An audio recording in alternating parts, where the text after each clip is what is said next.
Tahu gedung apa ini? DPR ya? Aksi demonstrasi ini dilakukan di bundaran DPRD Jember. Para buruh melakukan orasi meminta bertemu dengan pimpinan DPRD Jember. Setelah melakukan orasi, akhirnya perwakilan diizinkan untuk rapat dengar pendapat bersama pimpinan di DPRD. Sementara itu, Ketua DPRD Jember Ardi Pujo menyatakan pihaknya tidak bermaksud mencoret anggaran untuk PDP. Tetapi perda penyertaan modal memang belum ada sehingga dasar hukum menjadi sangat lemah. Dan jika diteruskan maka jelas akan menyalahi aturan. Oleh sebab itu, untuk tahun depan DPRD siap mengawal penyertaan modal untuk PDP. Jember sebesar 5,8 miliar. 2. Sebagai bentuk tanggung jawab Dirut PDP Kabupaten Jember bahwa buruh PDP Kayangan Kabupaten Jember dipastikan tetap mendapat gaji dari daerah sesuai dengan ketentuan. 3. DPRD Kabupaten Jember menjamin hak buruh PDP Kayangan Kabupaten Jember dan membuat surat pernyataan sebagai dasar pembuatan perda dan memasukkan penyertaan modal sebesar 5,8 miliar pada tahun anggaran 2020. Dari rapat tersebut, DPRD Jember sepakat untuk membuat surat pernyataan sehingga anggaran di tahun 2020 nama PDP akan dimasukkan dengan anggaran 5,8 miliar rupiah. Meski mengaku sudah sedikit lega, Korlap Aksi Dwi Agus berjanji akan tetap mengawal sampai proses penganggaran selesai. Tentunya ini kan aksi semua ini kan berawal dari keresahan karyawan yang tahu bahwasanya penyertaan modal usulan dari PDP itu dicoret oleh Dewan. Beritanya kan seperti itu. Yang mana juga statement Kepala Bapekap bahwasanya dicoret dialihkan kepada proyek-proyek yang seharusnya lebih diprioritaskan untuk manusia, kehidupan manusia, dalam hal ini buruh PDP. Nah, dari situ kita bergerak supaya menuntut anggaran penyertaan modal itu masuk di 2000 PAPBD 2019. Tetapi oke lah, Dewan dan para pihak eksekutif dan legislatif ternyata juga sudah menjamin, memastikan bahwasanya anggaran tersebut akan masuk di 2020. Dari Jember, DKAJ Jember 1 TV melaporkan.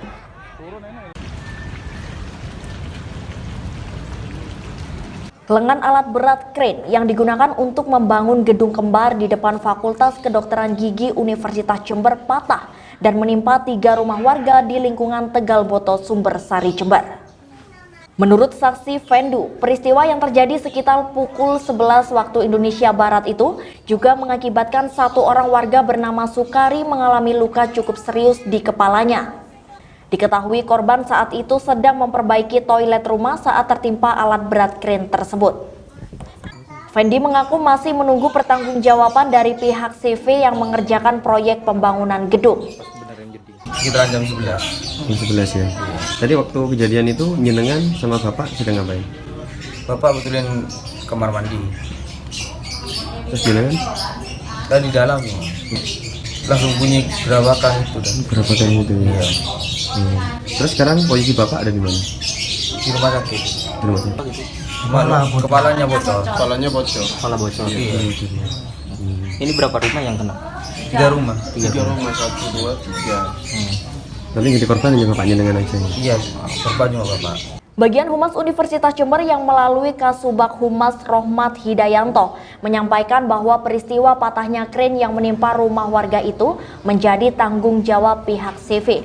Karena gedung Integrated Laboratory for Plant and Natural Medicine dan gedung Integrated Laboratory for Health Science atau disebut gedung kembar itu masih belum diserahkan kepada Universitas Jember.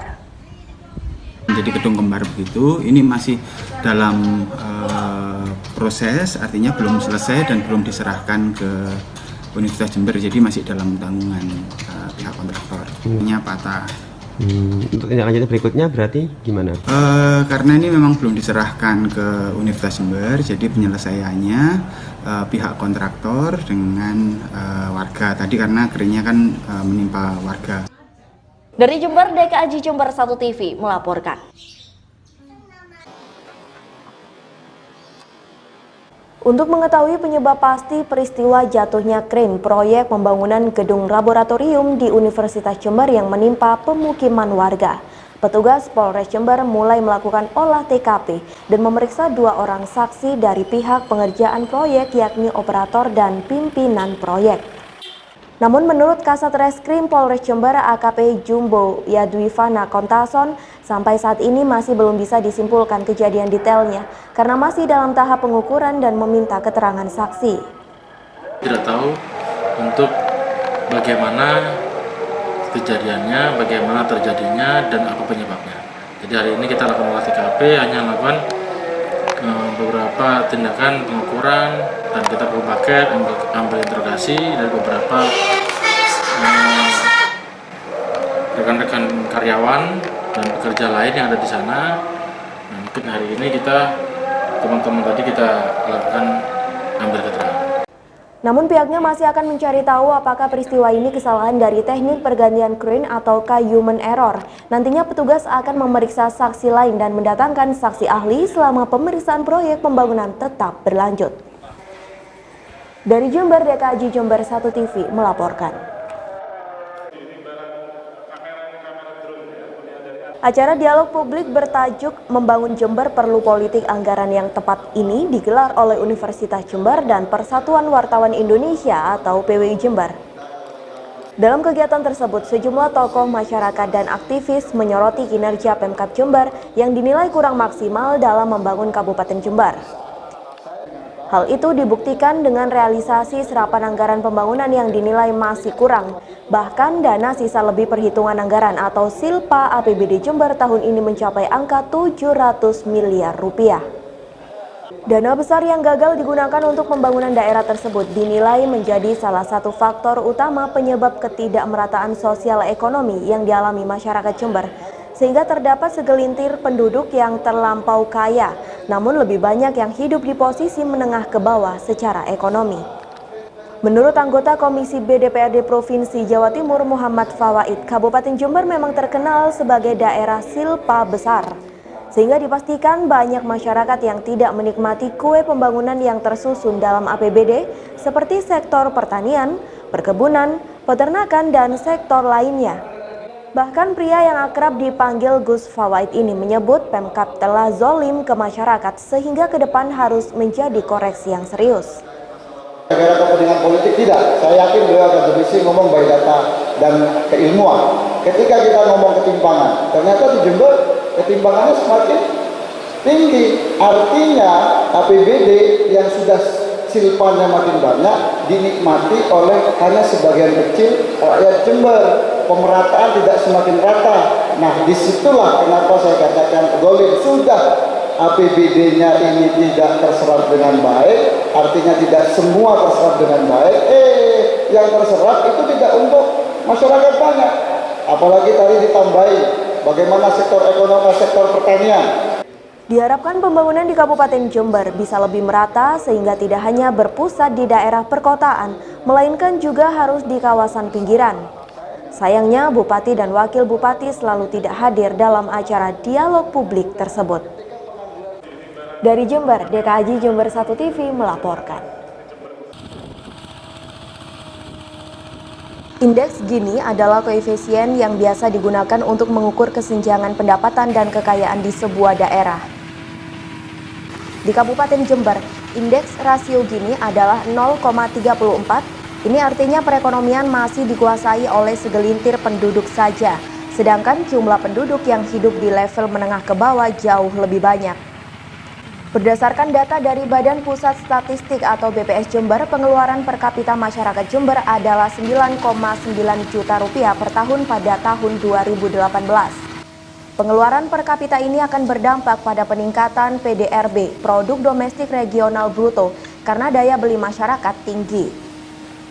Namun karena PDRB-nya tidak didukung oleh sektor unggulan yaitu pertanian, Akademisi Fakultas Ilmu Sosial dan Ilmu Politik Universitas Jember Hermanto menduga pencapaian PDRB Jember tersebut sebenarnya tidak didukung oleh aspek kebijakan, melainkan memang pemerintahan berjalan autopilot dan dipicu sektor swasta. Parahnya, meski PDRB merupakan ukuran pembangunan, namun jika tidak berbanding lurus pada rasio Gini, maka pembangunan tersebut dipastikan tidak merata, sehingga masyarakat yang ada di pinggiran bisa semakin tertinggal. Oleh sebab itu, kebijakan di Kabupaten Jember harus memprioritaskan sektor pertanian karena hampir mayoritas mata pencarian penduduk Jember adalah agraris. Harusnya adalah di tahun mendekati masa ini kan bukan prioritas, tapi konsolidasi yang lebih harus dimaksimalkan salah satunya. Maka saya pikir dengan semakin banyaknya rotasi, semakin banyak PLT ini saya berasumsi bahwa ini menjadi salah satu persoalan terkait dengan maksimalnya di dalam manajemen birokrasi, terutama implementasi di dalam anggaran. Di dalam politik anggaran itu selalu bahwa birokrasi kan akan memaksimalkan belanja. Pokoknya bagaimana kemudian saya menghindari pemotongan terkait dengan belanja yang saya rencanakan. Jadi semua program diasumsikan bisa dikerjakan. Tapi pertanyaannya adalah tidak mengukur di internal konteks birokrasinya apakah memang punya kemudian gambaran apa belanja itu akan dilakukan. Nah ini yang kemudian diperparah lagi dengan pola manajerial leadership dari Bupati sendiri yang kemudian tidak memberikan ruang kewenangan kepada eksekutornya sendiri, dalam hal ini adalah Polri. Dari Jember, DKAJ Jember 1 TV melaporkan. Kamar nomor 9 di lantai 9. Waktu yang itu yang undang saya bukan Pak SBY, Pak Wiranto yang undang saya. Ratusan santri di Pondok Pesantren Al-Qodiri Jember mengikuti kegiatan Harmoni Indonesia yang bertajuk Pancasila, Jiwa dan Kepribadian Bangsa Indonesia.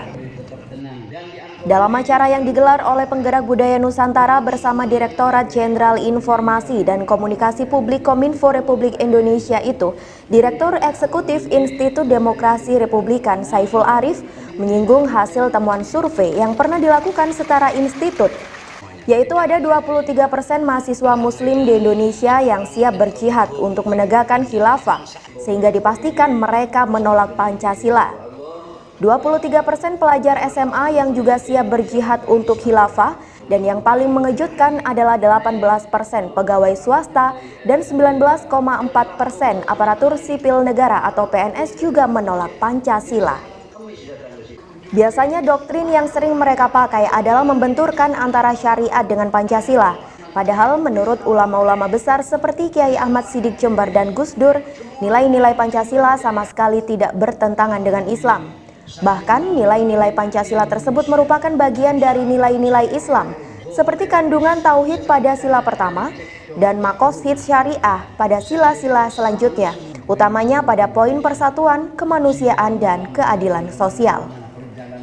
Yang paling menggegerkan dunia pemerintahan, Pak Direktur, ada 19,4% aparatur sipil negara ASN yang menolak Pancasila. Ada 3 pertanyaan ya yang membuat kaum milenial ini menolak Pancasila. Ya, salah satunya itu yang paling berbahaya ya. Yang pertama adalah pertanyaan, lebih mulia mana Al-Quran atau Pancasila? Kalau kita ditanya seperti itu, apa jawabannya? Al-Quran. Ya betul tepuk tangan, betul memang. Kalau dibandingkan Al-Quran dan Pancasila lebih mulia Al-Quran. Tapi pertanyaannya adalah, apakah nilai-nilai dari Pancasila itu bertentangan dengan Al-Quran? Tidak. Betul, ya kan? Justru sebaliknya. Makanya kemudian Gus Dur ini kita sharing ya tentang pemikiran Gus Dur tentang nasionalisme NU. Menurut pembina penggerak budaya Nusantara Kiai Ahmad Sugeng Utomo atau Gus Ud, pesantren sudah sangat identik dengan Pancasila, sehingga Pancasila selalu ada dalam hati kaum santri. Kita Pancasila. Alhamdulillah. Itu ada dan sangat mudah diucapkan karena pesantren itu identik dengan Pancasila. Pancasila tidak pernah ditolak di pesantren, tapi Pancasila selalu ada di dalam hati semua santri di Nusantara ini. Saya keliling dari Sabang sampai Merauke, berjalan dengan pesantren yang tidak pernah dikunjungi pemerintah sekalipun katanya, walaupun sampai 1.500 di Aceh Singgau sana dia bilang Tidak pernah ada, baru 2 spot kali ini yang datang ke sini bersama Kominfo pada saat itu. Karena itulah saya bilang Pancasila di sini adalah kita. Maka kalau ingin tahu Pancasila, datang ke Syekhona Murobiruhina ini Zaki Pancasila dulu. Dari data Kemkominfo, ada sekitar 5 hingga 10 isu hoax dalam setiap harinya yang berhasil diklarifikasi. Bahkan dalam 1 bulan, jumlah berita hoax tersebut bisa tembus sekitar 90 berita. Meski jumlah berita hoax dan ujaran kebencian kini semakin menurun sejak tahapan Pilpres berakhir, namun tren isu yang menjadi bahan berita hoax tampaknya mulai berubah dari isu SARA pada saat sebelum pemilu, kemudian bergeser ke informasi-informasi umum seperti kesehatan dan ilmu pengetahuan. Oleh sebab itu, Direktorat Jenderal Informasi dan Komunikasi Publik Kominfo Republik Indonesia bersama penggerak budaya Nusantara terus melakukan edukasi kepada masyarakat, termasuk di pesantren-pesantren agar bijak menggunakan media sosial dengan tidak menyebar ujaran kebencian dan berita hoax. Jadi kegiatan ini kami laksanakan sebagai tugas dari Kemkominfo untuk menyampaikan kepada masyarakat program-program yang dilakukan oleh pemerintah yang sudah dilakukan maupun hasil-hasilnya. Kali ini kami mengadakan kegiatan di Jember ini dalam kerangka untuk merawat kebinekaan.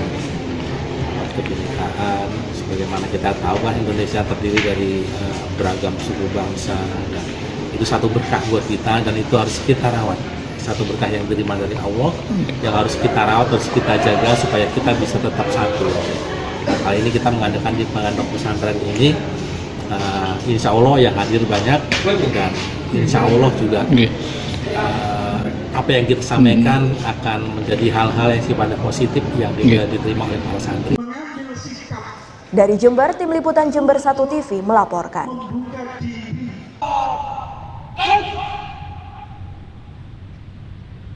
Peringatan Hari Ulang Tahun Pramuka ke-58 ini mengusung tema Pramuka menjaga keutuhan persatuan dan kesatuan bangsa.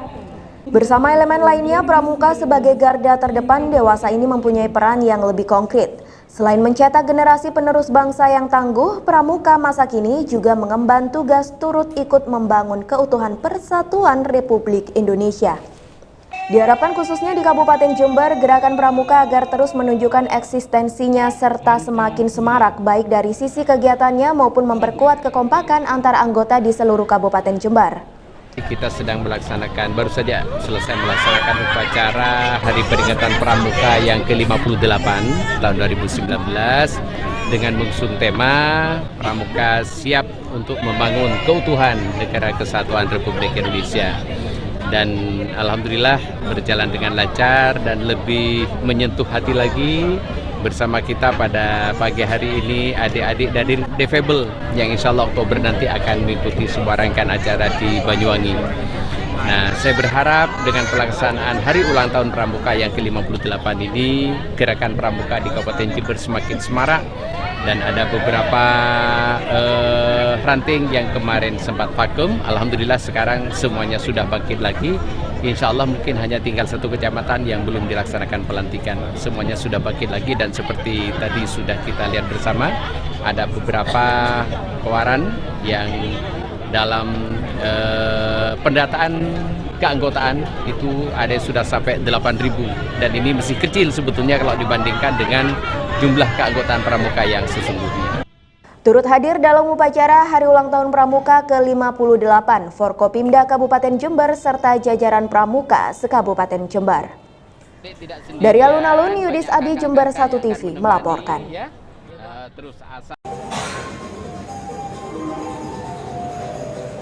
Tiket gratis ini akan diberlakukan 1 hari, yakni pada hari Sabtu 17 Agustus 2019 khusus untuk kereta api lokal.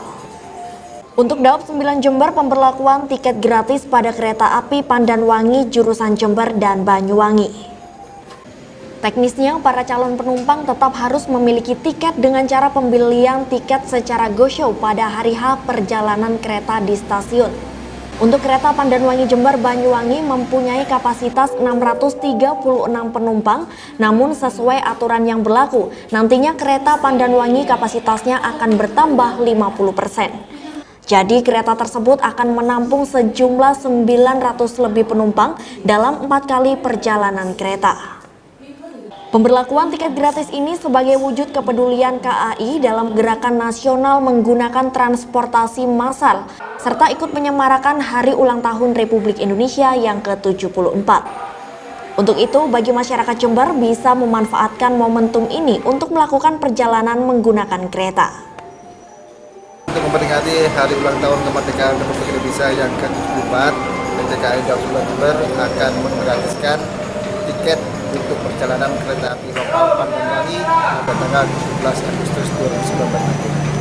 Masyarakat yang ingin memanfaatkan program tersebut bisa mendapatkan tiket di loket stasiun keberangkatan pada tanggal 17 Agustus tersebut mulai 3 jam sebelum jam keberangkatan kereta api lokal tersebut. Berarti kereta apa Pak untuk yang dari Jember? Di Daob 9 Jember ini ada kereta api Pandanwangi yang akan digratiskan tiketnya pada tanggal 17 Agustus nanti. Dalam sehari ada 4 kali perjalanan kereta api Pandanwangi di Daob 9. Di stasiun Jember sendiri ada 2 kali keberangkatan dan di stasiun Banyuwangi ada 2 kali keberangkatan. Dari Daob 9 Jember, Yudisa di Jember 1 TV melaporkan. Meski kondisi ombak di Pantai Pancer, Desa Puger, Kecamatan Puger, Jember masih normal, namun sebuah kapal nelayan milik Haji Muklis warga Desa Puger Kulon ini terbalik. Meski tidak ada korban jiwa, namun kejadian ini menyedot perhatian warga. Kapal dengan nama MacGyver ini awalnya berangkat dengan 1 ABK hendak menuju laut lepas untuk mencari ikan. Namun kemudian kapal tersebut oleng ke kiri akibat kemudi rusak. Perahu pun terdorong angin kencang dan akhirnya terbalik setelah menabrak karang.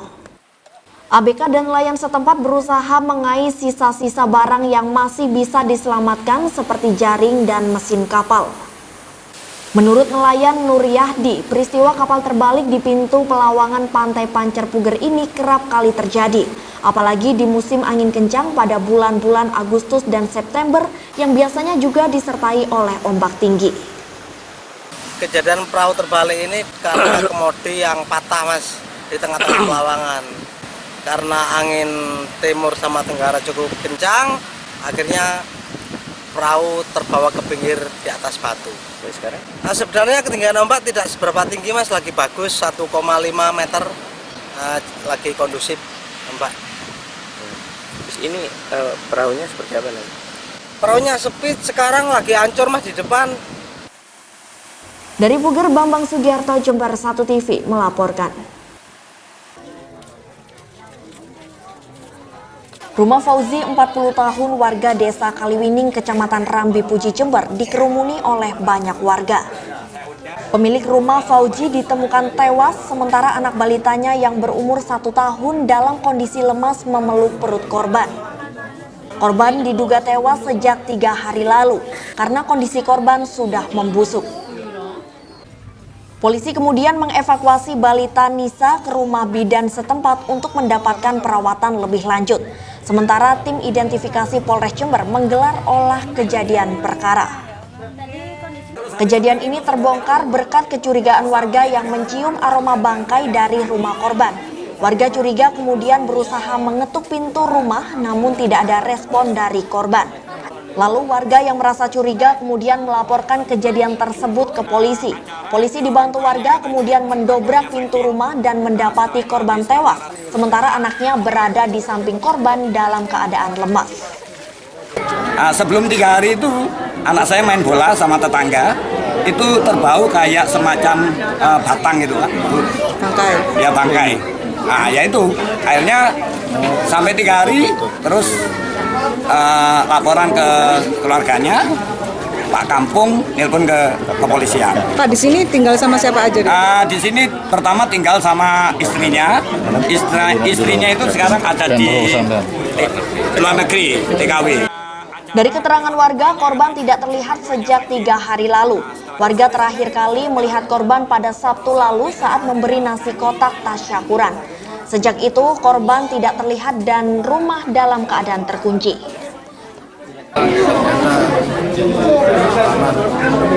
Sudah terwujud satu mayat di atas nama Fauzi beserta putrinya yang masih umur 14 bulan di tempat tidur. Kondisinya bapaknya sudah meninggal dunia dan putrinya masih bisa diselamatkan. Itu terkurung berapa hari, Mbak? Selama 3 hari.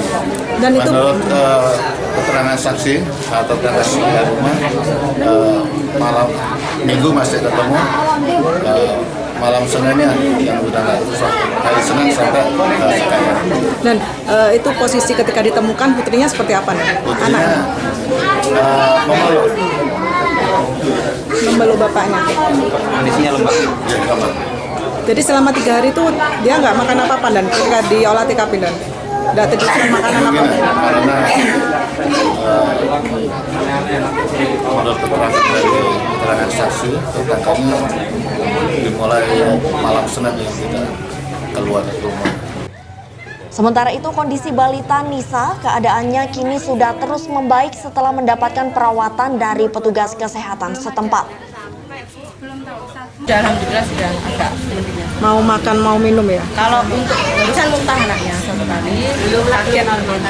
Kalau makannya belum. Kalau minumnya sudah habis 1 botol air gula tadi. Kemudian ini masih baru dikasih. Untuk memastikan penyebab kematian korban tersebut, polisi membawa jenazah korban ke kamar mayat Rumah Sakit Dr. Subandi Jember. Dari Rambi Puji, Bambang Sugiarto, Jember 1 TV melaporkan.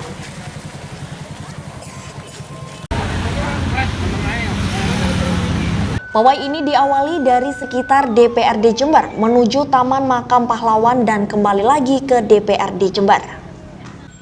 Menurut Koordinator Komunitas Motor Difabel Antok, acara ini sengaja digelar agar masyarakat semakin paham bahwa ada komunitas motor difabel di Jember dan para difabel ini juga menggunakan jalan yang sama dengan orang normal pada umumnya.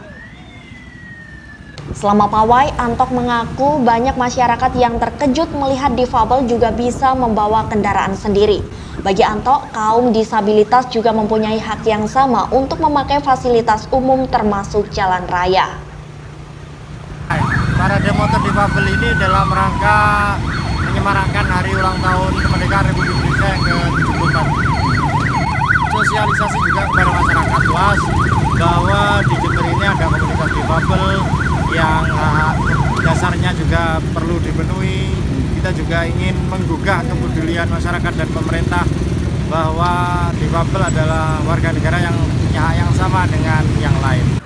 Diharapkan para penyandang disabilitas tetap percaya diri untuk membawa kendaraan sendiri dan tidak bergantung kepada orang lain. Dengan itu, kaum disabilitas akan lebih dihormati. Dari Jember, DKAJ Jember 1 TV melaporkan.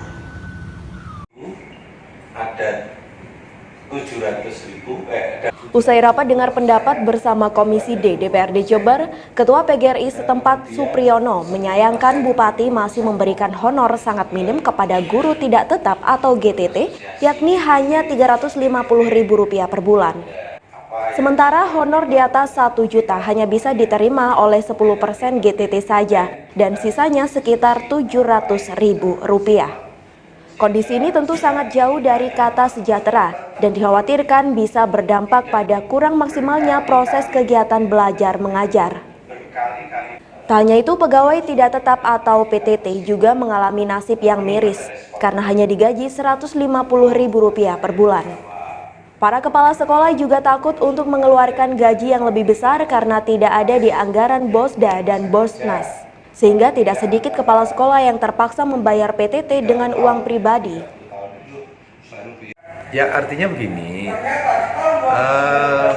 Bupati sudah mengambil langkah ya, artinya sudah membayar guru-guru honor ini ya sesuai yang mereka janjikan. Tetapi ya sangat tidak layak lah Bayangkan masih ada guru yang harus dibayar 350, mereka harus memandaikan anak-anak gitu ya, mereka harus berangkat pagi, pulang sore, ikut penataran gitu ya. Tapi mereka hanya dapat 350. Nah ini jumlahnya kurang lebih ada 30%. Yang dibayar 700.000 ya, itu ada sekitar 60%. Yang 1,4 itu ada 10%. Diharapkan pimpinan pemerintah daerah benar-benar memperhatikan dunia pendidikan Jember sebagaimana yang telah dijanjikan. Dari Jember, DKAJ Jember 1 TV melaporkan.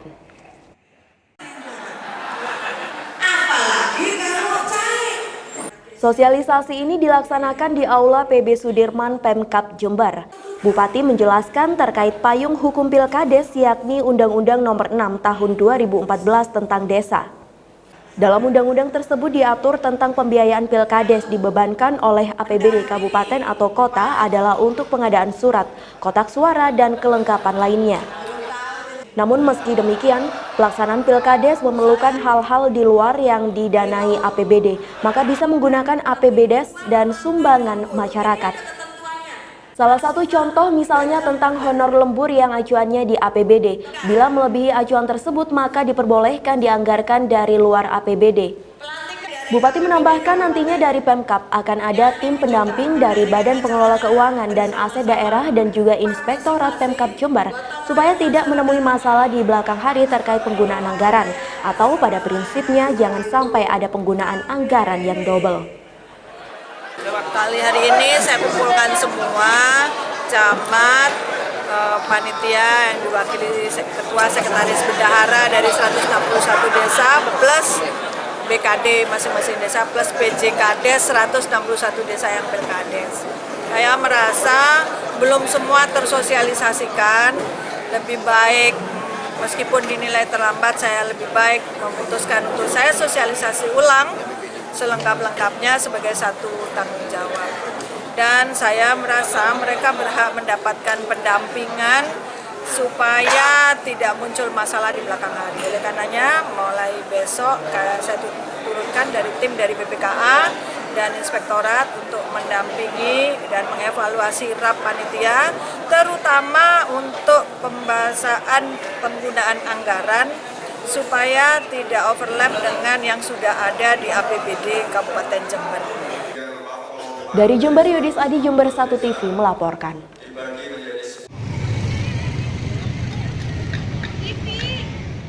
Seorang warga desa Balung Lor, Kecamatan Balung, Jember, Mulyono, nekat kembali mendatangi kantor Bupati Jember untuk mengadukan kejanggalan yang terdapat dalam tahapan Pilkades di desanya.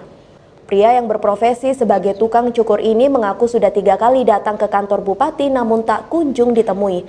Bahkan beberapa kali Mulyono berdebat dengan petugas jaga agar diperkenankan untuk menemui Bupati Faidah. Tidak puas sampai di situ, Mulyono langsung merangsek masuk ke ruangan Sekda Jember namun lagi-lagi tidak bisa ditemui. Mulyono akhirnya memberanikan diri masuk ke ruangan asisten 1 bagian pemerintahan. Setelah berdialog panjang, Dr. Andes Muhammad Jamil berjanji akan menyampaikan aspirasi ke Bupati.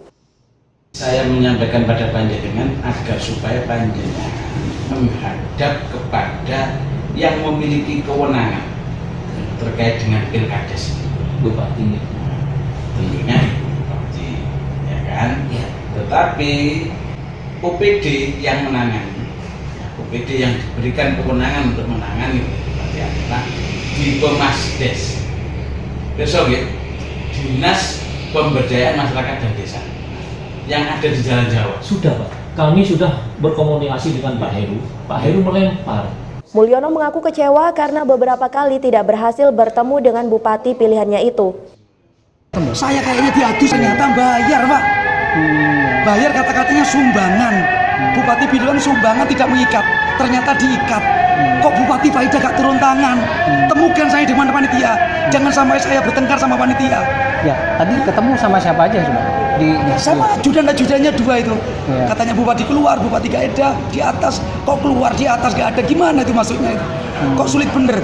Padahal dulu katanya kalau ada keluhan orang kecil lapor saya. Ini saya lapor. Saya bukan main-main ini. Saya mungkin merubah Balung.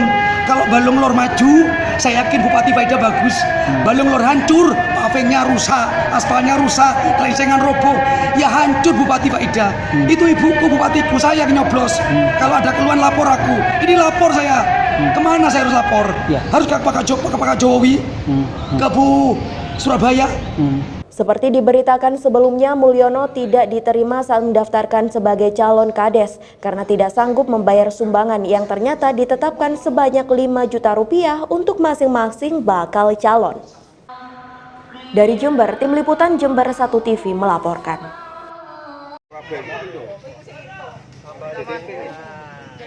Aktivitas penggalian tanah warga di Dusun Legong, Desa Kraton Kencong ini terhenti karena warga ketakutan setelah ditemukannya 2 buah proyektil ukuran 60 cm. Warga tidak menyangka jika di kawasan perkarangan dekat pemukiman warga tersebut ada proyektil peninggalan zaman perang yang tercecer dengan kondisi berkarat namun masih utuh. Mulyadi, warga yang menemukan benda tersebut sempat takut dan langsung melaporkannya kepada pihak yang berwajib. Warga lain pun takut untuk meneruskan penggalian karena dikhawatirkan masih ada proyektil lain sehingga berpotensi terjadi ledakan. Tadi saya itu ini menguruk tanah di depan rumah. Tahu-tahunya tadi itu dengan teman saya menemukan ya sebuah besi kayak itu, nggak tahu lah alat apa itu, nggak tahu. Dulu bekas bangunan rumah. Bekas bangunan rumah. Iya. Sempat kaget nggak, Pak? Ya pasti kaget. Saya terus sama teman-teman saya itu, aku mengajak lebih baik dilaporkan aja dulu itu, daripada nanti di sini itu semua masyarakat takut gitu kan. Aparat yang datang dari Koramil 082418 Kencong serta pihak kepolisian setempat langsung menghimbau warga untuk menjauh. Dan proyektil sempat dituntupi menggunakan daun pisang agar tidak terkena panas secara langsung. Akhirnya benda tersebut pun langsung dibawa ke Koramil terdekat. Ini kalau nggak salah ini mortir 81 Tambela. Yang biasanya di batalion ini dibuat di kompi bantuan.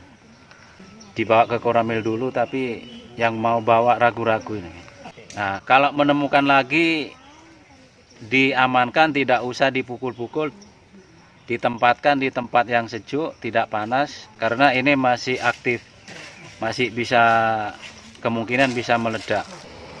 Dari Kencong, Bambang Sugiarto, Jember 1 TV melaporkan.